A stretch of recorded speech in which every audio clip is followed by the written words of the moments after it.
বরিশালের দৃশ্য দেখলে চোখ জুড়িয়ে যায়। অনেক সুন্দর মনোরম দৃশ্য। হ্যালো, কী অবস্থা, সবাই কেমন আছেন? আশা করছি সবাই খুব ভালো আছেন। লোভনীয় খাবার চ্যানেলে সবাইকে স্বাগত। তো পুরো ভিডিওটা সবাই দেখতে থাকুন, সামনে আরও অনেক ইন্টারেস্ট পার্ট আছে। তো আমরা বরিশালে যাচ্ছিলাম, তো আমরা এখন বাসে আছি, কারণ বরিশালে অনেক দিন পর, প্রায় 4 বছর পর আমরা বরিশালে যাচ্ছি, লং টাইম।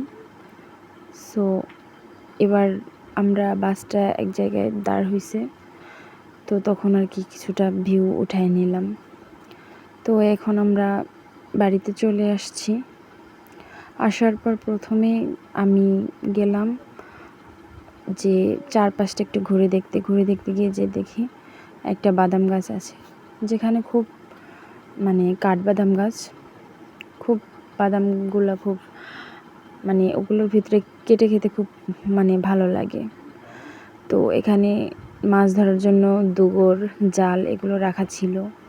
খেজুর গাছ ছিল পাশে একটা, যেখানে শীতকালে কিনা নল লাগানো ছিল, যেটা থেকে রস বেয়ে বেয়ে ঠিলায় গিয়ে পড়ে। এই দৃশ্যটা দেখতে খুব ভালো লাগতেছিল। একটু বসে বসে দেখতেছিলাম। এর ভিতরে আমরা গাছ থেকে পেয়ারা পারলাম। আমার বোন বলতেছে যে পেয়ারা খাবে কিনা, তা আমি বলতেছিলাম যে দে আমাকে একটা। তারপরে এই যে আমার হাতেও দিল। আমি অনেক দিন পর দেশের পেয়ারা বোঝে নিত। তারপর দেখতেছি যে আমরা ঢাকায় কত কচু, এক মুঠা কচু শাক করেন 20 টাকা 30 টাকা দিয়ে কিনে খাই। এখানে হাউজা কত কচু হয়ে রয়েছে, এত সুন্দর, এত ফ্রেশ, কি বলবো, খুব দুর্দান্ত লাগতেছিল। এত সুন্দর একটা ফ্রেশ বাতাস, যেটা আমরা সচরাচর ঢাকায় দেখতে পাই না।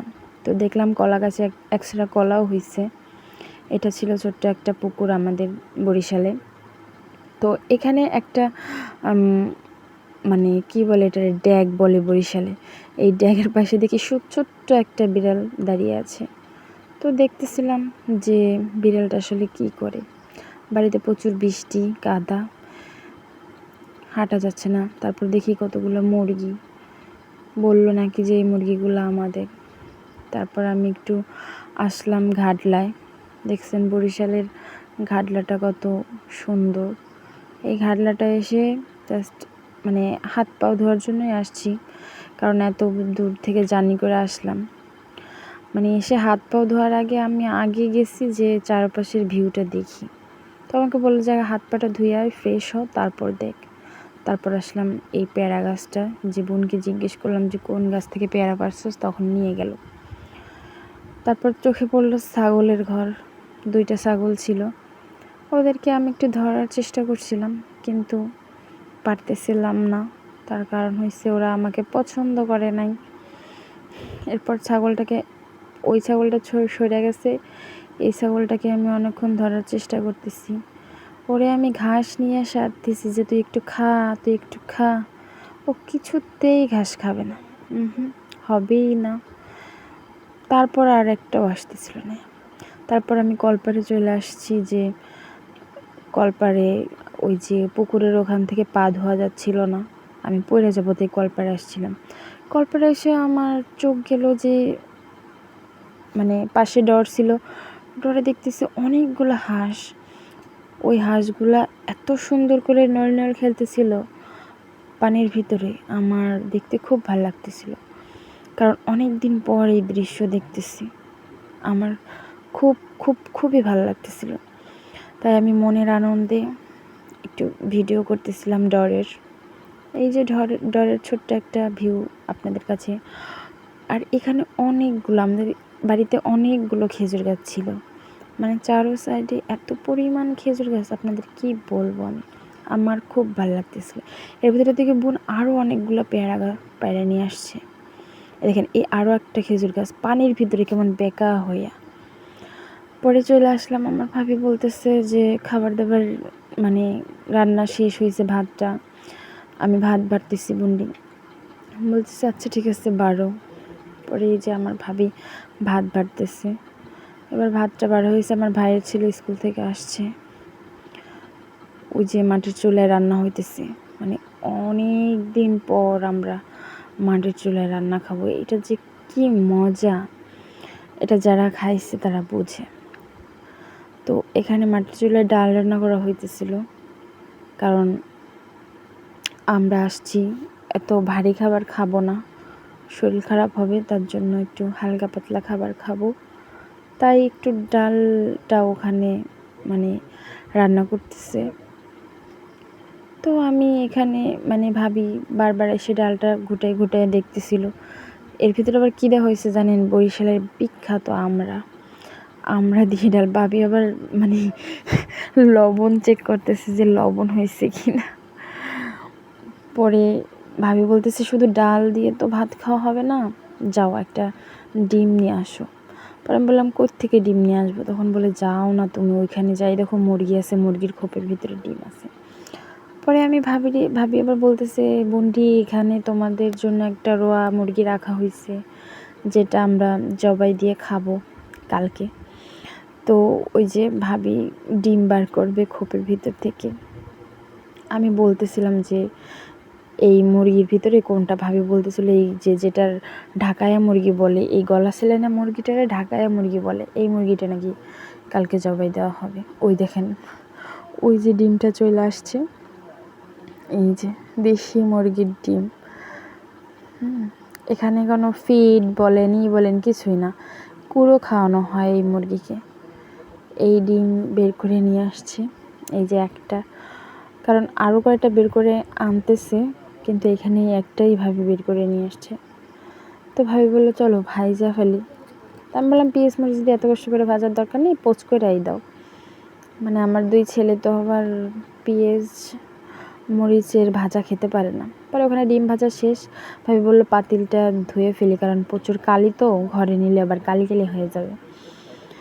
আমি আরও ভাবিরে বলতেছি যে ভাবি তুমি তো পাতিলটা, তুমি তো ওইখান থেকে পড়া যাবা। বুঝলাম। ভাবি বলতেছে না পড়বো না। তারপর আমি বলে কি সেই দিনকে একবার ধুইতে গেছিলাম, ধুইতে যেয়ে জানো আমি পড়ে গেছিলাম। এটা খুব সরু একটা জায়গা, এখান থেকে ধোয়া খুব কষ্ট হয়, কিন্তু তারপরেও ধুইতে হয়, কারণ ঘাটলাটা এরকমেরই। এই কথা বলে দুজনে খুব হাসতেছিলাম, হাসতে তারপর একটু পুকুরের ছবি টবি নিলাম, যে এত সুন্দর একটা পাশে কলা গাছটা আছে, মানে এটা কি বলবো এক কথায় অসাধারণ। তারপর পাশে একটা বুড়া মা ছিল, তার সাথে একটুক্ষণ কথা বললাম। কথাটা বললাম, আমার বোন আবার ওই সাইডে গেছে পেয়ারা গাছ তলায়। ও পেয়ারা গাছের ওখান থেকে আসতেই যাচ্ছে না, ওখানেই মানে ওর খুব ভাল লাগতেছে, কারণ ওখানে ফাঁকা জায়গা আর প্রচুর কাদা। এই যে সেই কালো বিড়ালটা, ও আমাদের কাছে কিছুতেই ধরা দিচ্ছিল না। আমরা অনেক চেষ্টা করতেছিলাম ওকে একটু ধরবো, কিন্তু ও ধরা দিচ্ছিল না। আর দেখেন কতগুলো মুরগি, দেশের মুরগি, কিন্তু কোনো ফিট মিট কিছুই খাওয়ায় না, এইগুলো ছাইড়া দেয়, হাইটা চইলা বেড়ায়, পোকামাকড় খায়। তারপর আসলাম সেই বুড়ো মার কাছে, যে সে কী করতেছে। এবার সে দেখতেছি ঘাটলায় বসে জুতা পরিষ্কার করতেছে, বুঝেন ঠেলা। তারপর ভাবি বললো যে দেখো তোমার জন্য টক পাতা নিয়ে এসেছি, তুমি না বলছো ঢাকায় নাকি টক পাতার অনেক দাম। পাশে ছিল ফ্রেশ কামরাঙা। তারপর বললো চলো খাওয়া দাওয়া করি, তোমাদের অনেক ক্ষুধা লাগছে। পরে ঘরের ভিতরে একটু অন্ধকার ছিল, তো এখানের খাবারের ভিডিওটা অত ভালো উঠানো যাচ্ছিল না। তারপরে এই যে এক এক করে আমাদেরকে খাবার দিয়ে দিচ্ছিল, এবার আমরা বসে বসে এখানে খাচ্ছিলাম,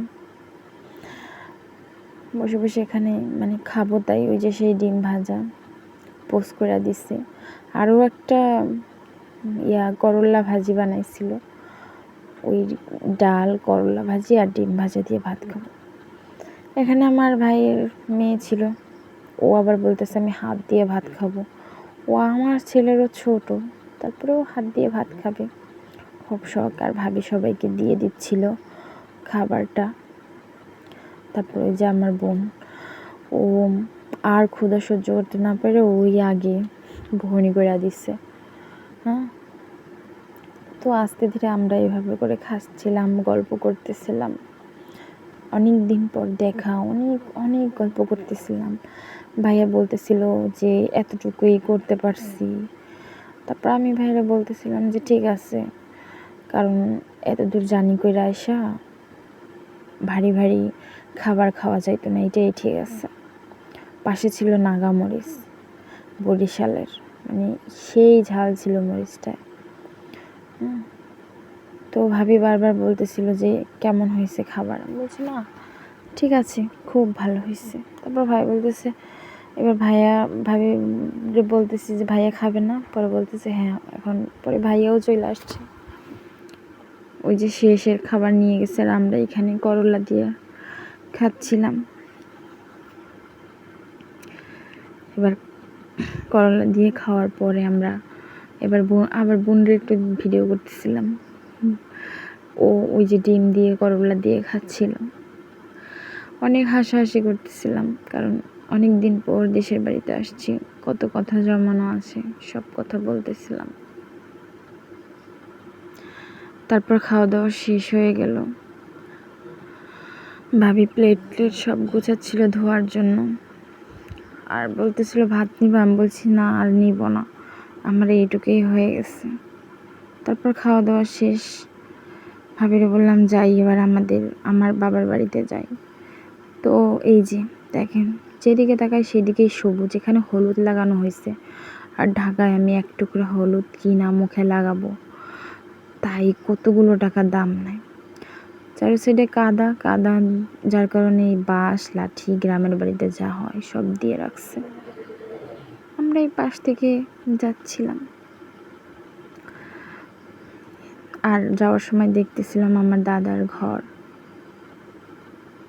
যে আর কত কথা বলতেছিলাম হাঁটতে হাঁটতে। এইভাবেই চলতে চলতে আমরা আস্তে ধীরে করে যাচ্ছিলাম। ওই যে সেই টক পাতা আর কামরাঙ্গা, এটা আমাদের ওই বাড়িতে নিয়ে যাচ্ছিলাম, কারণ এটা আমরা ভর্তা করে খাবো। আর চার সাইডের পরিবেশটা এত সুন্দর, ওখান থেকে আমি পার হইতে পারতেছিলাম না, আর ওরা বলতেছিল আয়, তাই আমি ওখান থেকে লাফ দিয়ে আসলাম। তারপর দেখেন বরিশালের এত সুন্দর একটা ভিউ। আমি আবার একটু এইটা দেখতে দেখতে একটা গানও ধরছিলাম, গানটা খুব সুন্দর। বরিশালের লঞ্চে উঠা লইমু ক্যাবিন রুম, বন্ধুরে তোর বুকে লইয়া দিমু একখান ঘুম যাইসা। এই কথা বলতেছিলাম আর হাঁটতেছিলাম। তারপর হাঁটতে হাঁটতে আমার চোখে পড়লো যে একটা নৌকা ঘাটে বাঁধা আছে খালের পাড়ে। এই খালের পাড়ের পরিবেশটা এত সুন্দর, আমার কাছে খুব ভাল লাগে এই খালের পাড়ের পরিবেশ। আমার বোনও দেখতেছিল।